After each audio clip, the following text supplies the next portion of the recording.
Twist. I'm Susan Rose. And I'm LBJ. Well, does the president want gun control without actually calling it gun control? Maybe. Also, we have another chance for you to win cash and gas. But first, the Twisted headlines. Here they are.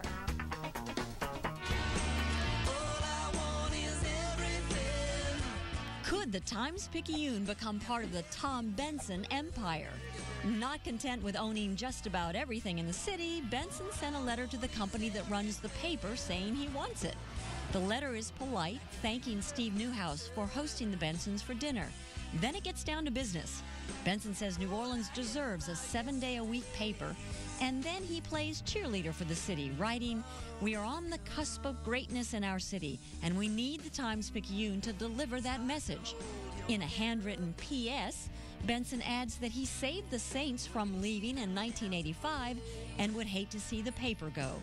Since Hurricane Katrina, Benson has gone from being one of our favorite villains to a savior of sorts, helping keep much of what the city loves local. He went on a spending spree, buying and renovating the Benson Tower and Champion Square. He bought a TV station. He saved the Hornets from their uncertain future. He brought the city its first Super Bowl and recently kept Drew Brees in black and gold where he belongs. If he saves the Times-Picayune, he may go down as one of the most influential movers and shakers in the city's history. Have you been to the Riverwalk Shopping Center lately? Yeah, neither have a lot of other people, but that could change. The Riverwalk is getting a $70 million overhaul to transform it into an upscale outlet mall, and it will have a new name, the Outlet Collection at the Riverwalk. But no word yet on the names of the stores that are coming. Construction will begin this year with an opening date set for late next year. The future looks bright for upscale outlet shopping in New Orleans. In May, the city approved the idea of turning the old Jazzland and Six Flags site into an outlet mall, but the details for the Jazzland outlet are still being worked out. Most of the survivors of last week's Batman movie theater shootings are facing a whole different kind of nightmare: sky-high medical bills. Take Caleb Medley, for example. He's still in critical condition after being shot in the head, and it'll be years before he'll fully recover. His family's afraid that his medical bill will reach well over $1 million, and they don't have insurance. Hospital bills are going to be insurmountable. It's extremely hard. Another shooting victim, Petra Anderson, was also shot in the head, and her hospital bill is also climbing into the hundreds of thousands of dollars. So her family pleaded for help online, and they've raised about $175,000. But that might not be enough. Thank you for standing with us and letting this Joker know that he may have intended it as his story, but we're taking it back. One bit of good news for the victims' families: some Denver hospitals will cover the medical care for some of the uninsured victims.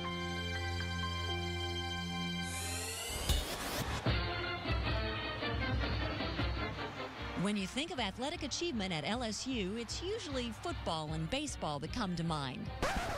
Usually. But the track and field team is pretty good too. In fact, when the Olympics officially kick off tomorrow, LSU will be well represented when it comes to running and jumping for gold. 10 current or former Tigers will compete in track and field events. But get this, out of those 10, only one is competing for the United States. 4 athletes are on the Jamaican squad, 4 on the team from Trinidad and Tobago, and 1 from Grenada. The lone American is Lolo Jones, who has been waiting 4 years to make up for her fall at the Beijing Olympics. LSU is used to world-class runners. This year, the women's team won the NCAA Outdoor Track and Field Championships, and the men came in second. If there's ever a disease outbreak, you're going to want to stay far, far away from airports. Researchers at MIT looked at the biggest airports in the U.S. to try to figure out which ones would be most likely to spread disease. A couple of obvious ones topped the list: New York's JFK and Los Angeles International Airport, but also Honolulu International Airport. That's because Hawaii isn't just paradise, it's also the stepping stone to big cities in Asia. Scientists say that this research is key into figuring out new ways to contain infections in the early stages of an outbreak.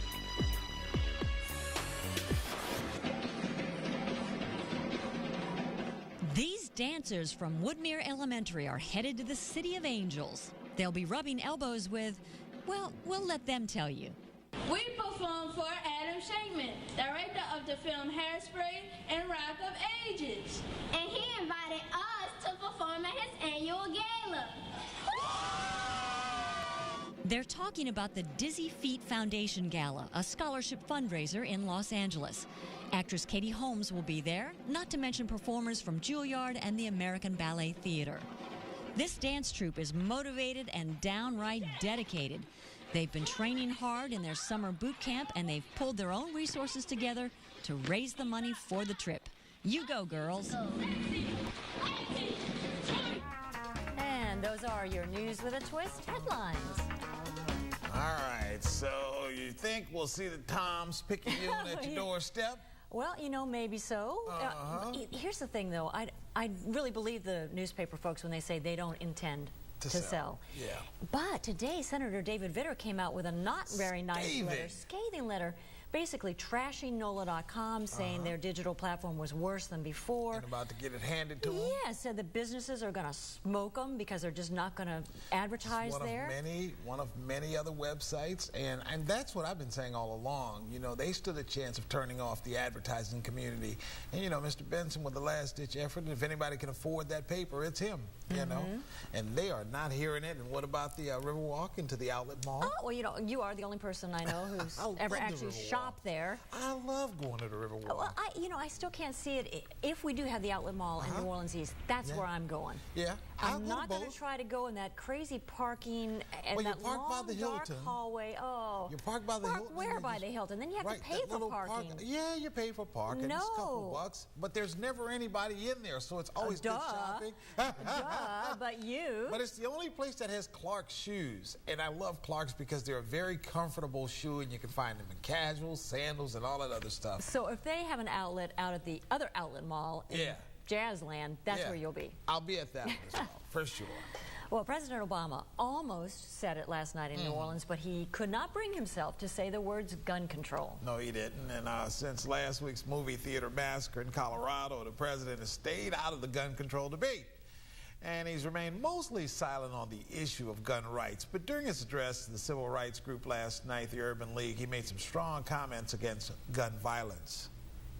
And I, like most Americans, believe that the Second Amendment guarantees an individual the right to bear arms. I think we recognize the traditions of gun ownership that passed on from generation to generation, that hunting and shooting are part of a cherished national heritage.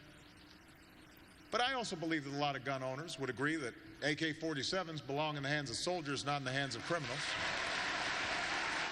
Yes, indeed, man. I mean, this is the real deal. I mean, but he can't weigh on the gun control battle. The NRA is just far too powerful a lobby.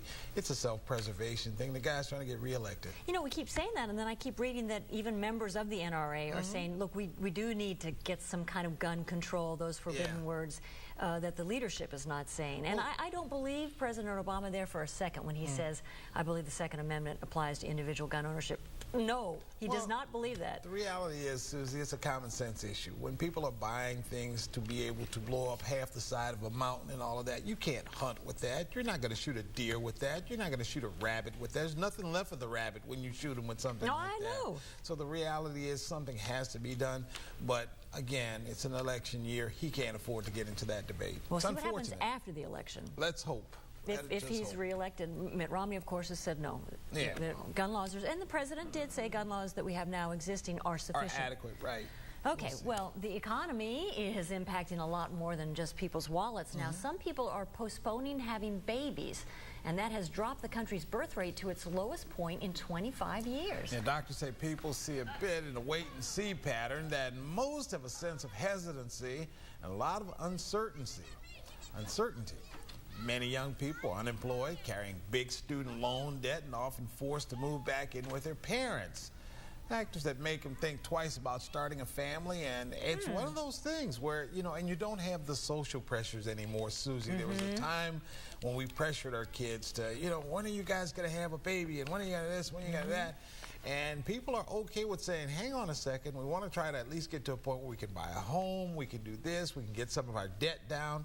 If you're getting married with student loan debt of $100,000, then yeah, it makes you pause, certainly. Yeah, I guess I would have thought, well, okay, we have more birth control these days, and it's become less of a stigma to take birth control, even if you're in a religion that doesn't believe in it. Right. But to say that it's the economy, that people are making this conscious decision not to bring a child into the world because they're not sure they can afford that child. That's pretty big. Saying a whole lot. You're absolutely right. Well, are you looking to get started in show business? Hollywood South may be able to help, and we'll show you how. And one police officer is taken to serve and protect to a whole nother level.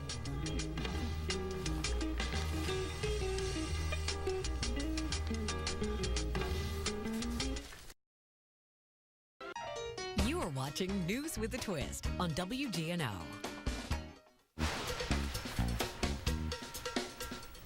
Easy to remember, 90. That is it. 90 for a high tomorrow in the coming days as well, Susie. Only a 40%. Make that 30% chance of rain tomorrow. We got a little bit today, which was kind of nice. Yeah. And the Tales of the Cocktail Festival goes on, rain or no rain. It's in its 10th spirited year. From today until Sunday, bartenders and bar hoppers can celebrate with all kinds of crazy cocktails. And for a perfect event, Mike Tice, who loves to drink, and he's at the Hotel Monteleone doing just that. Hello, Mike. Hello, Susan and LBJ. Mike Tice here live at the Monteleone. That's the 200 block of Royal Street.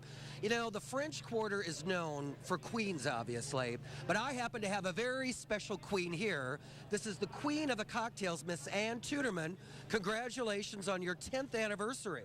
Thank you very much. We are thrilled, and you've been with us on many of those years at Tales of the Cocktail. And I don't remember many of them. And of course, the Monteleone is known for impeccable service, and that's why you've chosen them to be your principal hotel, correct? Oh, speaking of service, look at this. Oh, look. Oh, a Sazerac.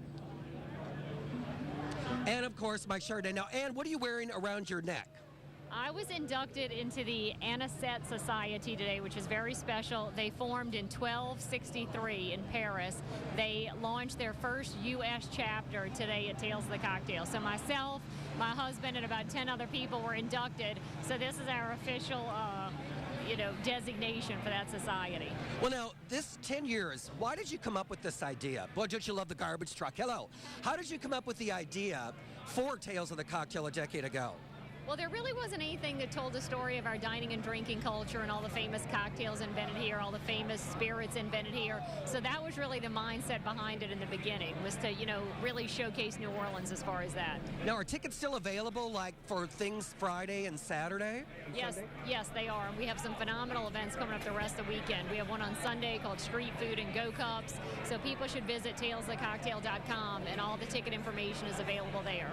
Well, Ann, come down to the Monteleone. Well, Ann, congratulations again on 10 fabulous years. We love it here at the Monteleone. Susan and LBJ, this is one time I'm glad I'm not behind the bar with you. Back to you, Mike Tice live. Okay, we're going to have to tell Mike Tice sometime that a Chardonnay is not a cocktail. Oh, well, having a good time. He's got to love it. All right. Now this, a decorated police officer in Arizona was fired for allegedly admitting he had an affair with a married woman while on duty. Is this a crime? We're not sure about this. Here he is. Officer Victor Valenzuela confessed to this affair, which happened one day last December, the sex anyway, when he admitted that he wore his uniform and drove his patrol car to the married woman's home. Well, many people in that area are angry because they say that this guy Valenzuela had won a lot of awards and he was very popular in Maricopa County. Even his police chief said Valenzuela getting fired was a pretty heavy penalty. Let's see. For a tryst. Well, let's see here. If it's on your lunch break, you can have sex with whomever you want, right? Whether you drive to them in your uniform and patrol car or not. If he'd had sex with his own wife, he wouldn't have been fired, right? So I don't get where... I'm wondering what the policy reads. No sex in uniform, no Well, he had to take the uniform off. I have no idea what the policy reads, but obviously he violated. Maybe it's one of those clauses where it's like you cast doubt on the force. On the force, right. You made us in a bad light. Yeah, it could be it. Crapola. Well, our sports stars are getting younger and younger these days, and the accomplishment of a girl named Latana Stone proves it. Yes, Stone is the youngest golfer to earn a berth at the 2012 U.S. Women's Amateur Championship. There she is right there. That golf club is bigger than she is, she's 10 LeBron. years old. The Florida native began golfing at age 2, if you can believe that, and has already won more than 100 tournaments over 17 and 18-year-olds. Critics say this is a case of pushing our athletes too young, too fast. And to that I say, you know, there's a fine line between that and, you know, you've got the stage moms and the, you know, the coach dads or whatever you want to call it. By the same token, if your kid is good and she's 10 years old, then she's good and she's 10. How old was Tiger when he started? Well, he was very young. I mean, yeah. There's that picture of him about 2 years old holding the little plastic club set and everything else with his dad standing over him. So, I mean, but if the kid's 10 and she's good, then she's just good. I don't understand how the kid can swing the golf club, which seems taller than she is. I don't quite get that. But you can get custom clubs made. Oh, okay, that's what it is. Size, all right. So. So let's say you want to be a movie star. Well, a good way to start might be as an extra. Yeah, Hollywood South needs a lot of folks to fill up the screen, and you could be one of them. Ann Cutler takes you inside a casting call. Hollywood South shows no signs of slowing down. Filipino tilt-a-whirl operators are this nation's backbone. Last year alone, more than 150 applications were submitted for the tax credits driving our industry. With the onslaught of major productions comes a need for sound stages, production studios, and of course, talent. I'm here signing up to be an extra on one of our wonderful movies filming here in New Orleans, The Butler. You might recognize Holly Haydel. She's been an extra in more than 30 movies filmed in Louisiana. It's really exciting being part of the buzz here in the city, Hollywood South and all. She's one of hundreds at Batherson Casting, hoping for a walk-on role. The company has cast extras for The Dukes of Hazzard, Benjamin Button, and Django Unchained, among others. Casting director Robin Batherson is now busy with The Butler, starring Oprah Winfrey and Forrest Whitaker. This movie is going to be about 2,000 to 2,500 extras, so we have a lot of people to cast. We got it, and I'll collect the white one and just make sure you read over that for us. You may expect a sea of supermodels, but that's not the case. Many of Batherson's actors are college kids on summer break or retirees who want to keep busy. They earn roughly $100 a day for a major production, but can make nearly $1,000 if they're upgraded to a principal role. Haydel is hoping she'll be so lucky. Well, we come out to the casting calls always in hopes that you have a look that Hollywood producers or filmmakers are looking for. It just depends. On Battleship, we had 27 extras that got upgraded to principal. So it just depends on the director and how he shoots and what he likes. And while $900 a day doesn't compare to the millions lead actors rake in, it does add up for the state. Our film industry paid $117 million to Louisiana actors and crew members in 2010. The numbers aren't in for 2011, but that total could reach $200 million. That's incredible. I want to see that movie too, in particular, the so have you political ever been comedy. An extra in a movie? One time I tried out. I tried out, and I was supposed to stand on the steps of the federal courthouse here in town or whatever. I can't remember what the movie. Bottom line is, I was such a weirdo about. Oh, I'm not sure that light's right. I'm not. You know, this is really how we normally say. You know, in the real world. You know who got the role? Who? Alec Gifford. Really? Because he just read the lines. Well, and I was trying to tell them how to be a reporter. You were trying to direct the whole thing and all that, right? Exactly. Oh, my goodness. I know, it was Dead Man Walking, and I imagine Susan Sarandon and Tim Robbins looked at that and just howled. You know, really, this isn't the way, you know, if you want to know how we really do it, oh, God. I've never been in one. Well, don't do what I did. Just read the line. Just read the line, huh? Well, I tell you what, to get an entire list of all the stuff that's being shot here in the movies you can be in, go to our website, WGNO.com. And coming up, we'll get a behind-the-scenes look at the man behind the News with a Twist set. Don't go away.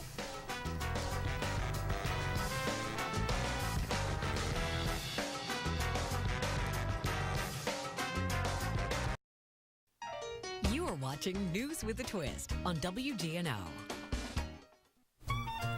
It's time for your chance to win gas and cash. Text today's secret word 5 to 38628 for your chance to win $200 in gas. And then like WGNO on our Facebook page, and you could win a prize pack that includes a $500 gift card. Only got a couple days left today and tomorrow, so be sure to keep watching 5 and 6 to News with a Twist.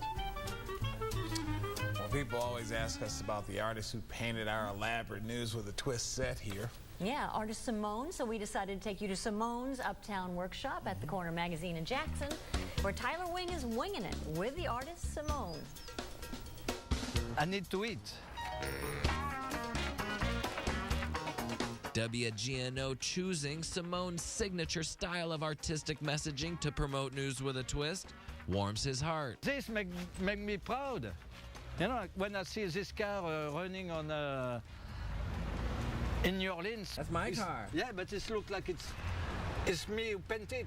Walking into Simone's workshop at Magazine in Jackson is like stepping onto a tropical version of the News with a Twist set. And where are you from? Cannes, south of France. You need to be French to do this. Simone and his wife Maria, who runs the antique store portion of the business, settled in New Orleans 25 years ago. And I came for Mardi Gras, and I'm still here. This is a big seller. Simone is known for decorating everyday thoughts onto a plywood canvas in a design that truly calls out New Orleans. They tell me, my grandmother always say, thank you, Jesus. I say, you want to sing thank you, Jesus? Yes. Easy to sell. Cat and chicken. Not too much the tourists. They are scared, but the local, they love this. I already sold 6. He'll custom create any message for anyone. Shalom Yaol for the Jewish people. So, wait, I'm going to put something here. They love New Orleans, but they miss their mama. Simone says he faces new challenges every day. I'm not a good painter. I'm not a good artist. So it's hard. I'm a chef who never cook. But keep on painting, Simone will, the only way he knows how, with a twist. Your artwork is on my truck? Yes. Everything have a New Orleans story. What's the future hold in store for you? I don't know.